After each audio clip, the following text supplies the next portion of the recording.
Hi, I'm Wes Allen with DM Tales, and today I'm going to be taking a look back at all the different setups I've used for my videos over the last 3 years or so. Let's roll it.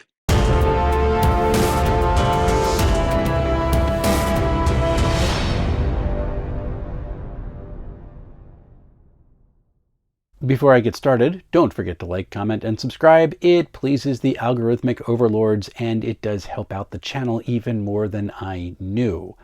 I'd also like to give a special shout out to my patrons. You all help make this channel keep going.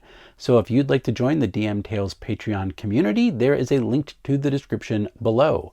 You'll get access to the DM Tales Discord server, as well as some special updates that are just for patrons, including a series of comic strips that I've been doing over the last couple weeks or so.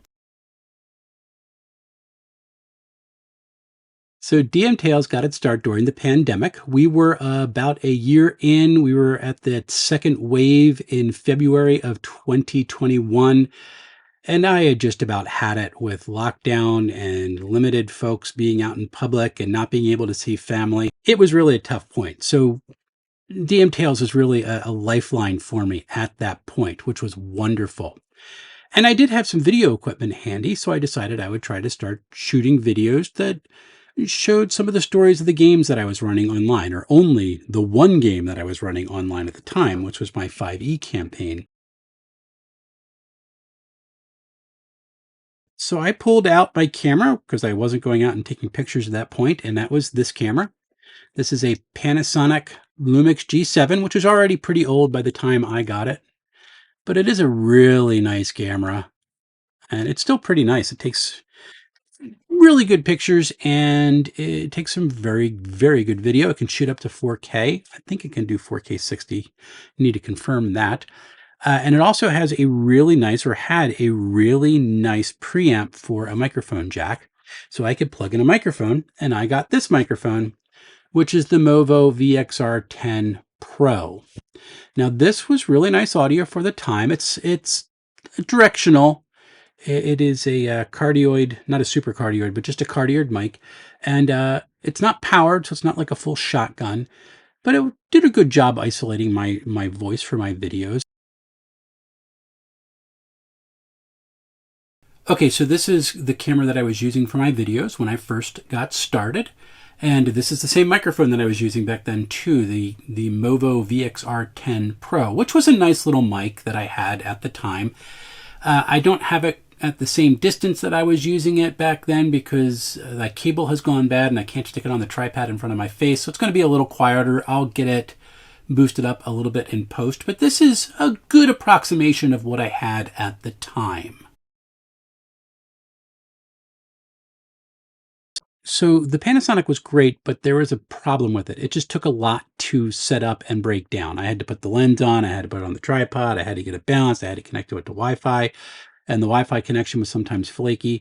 That was so I could, focus in on myself while I was getting things set up and didn't have to keep running back and forth to look at the display. And it just got a little old after a while.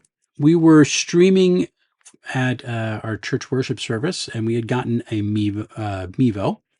And they came up with the Start, and I decided that was something that I wanted to pick up. I still use this, as a matter of fact, for church. So this is the Mevo Start, or Mevo Start. This is the third generation Mevo camera. It was the only one of this form factor. They have since moved on to another form factor. The original, or the Mevo Plus that we have, actually has a 4K sensor. This only has a 1080p sensor, so it was a little bit of a drop back. And it also has a not quite as wide a field of view as the Mevo Plus. But it was really, really nice. And to start, because it did have a 3.5 millimeter jack, I just used my Movo VXR10 Pro. That worked out pretty well until I remembered that I had this microphone, the Mikey Blue Snowball. And this was a USB microphone. The Start has a USB-C port on it, so I decided I would just plug that in, and I would use that for a while, and that did indeed work pretty well. Here I am a couple of days later because I realized I did not have this set up in my original recordings. So this is me with my Mevo Start and the Movo VXR10 Pro. I had this plugged in to the 3.5 millimeter jack on the back of the Mevo, and have it plugged in here on a tripod. So it's a little bit closer to what you would have heard in the channel back in the day when I was using this setup, because I had the microphone a little closer to me. The reason why I can do that as opposed to with the G7 is because I can have this camera a lot closer to my face and still get a decent field of view in screen, although you can see my head's chopped off here because I'm just trying to do this really quick. But this is a good approximation of what it would have looked like and what it sounded like back in the time when I was using this setup, until I started using my next microphone.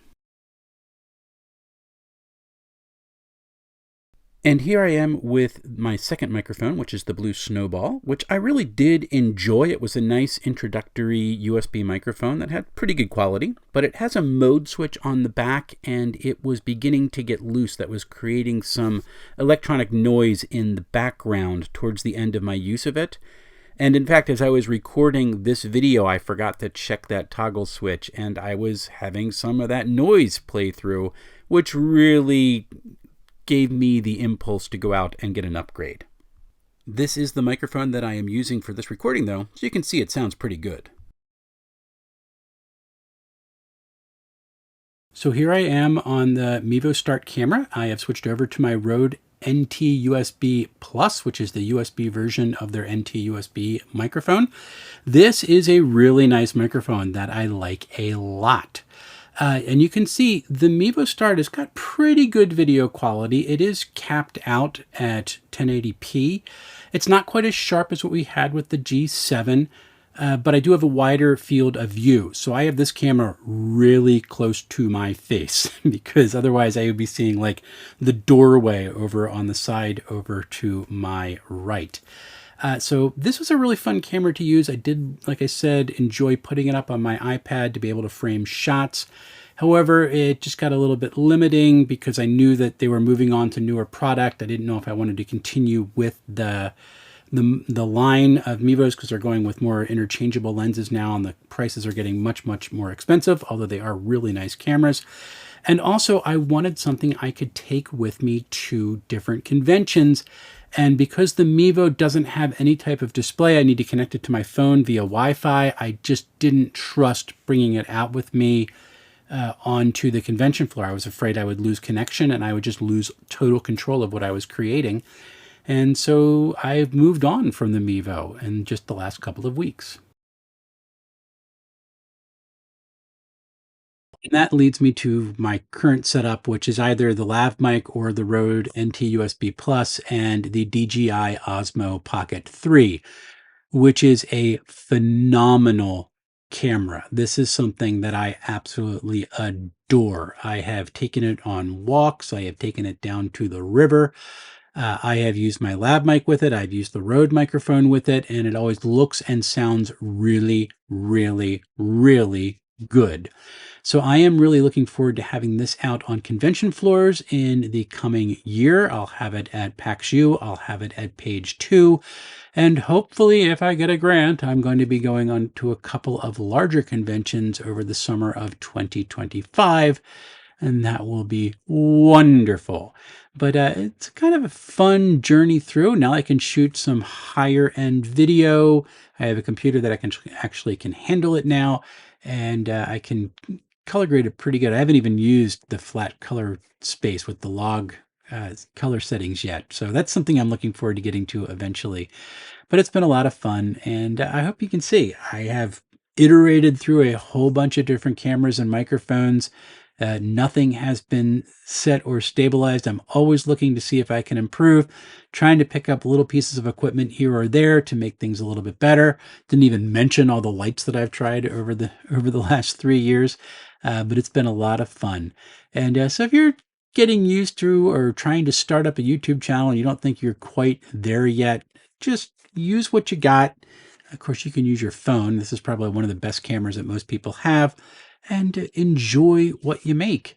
And that's really kind of the key to the whole thing. Coming up next, I am reading Household. Then I have the Dark Places and Demogorgons for old school essentials. I want to go over Raccoon Sky Pirates. I keep forgetting that I have Heckin' Good Doggos, which I do desperately want to look at. I have that over on my bed now so I can read it. And this is going to be a lot of fun. And until we see each other again, folks, happy playing, everyone.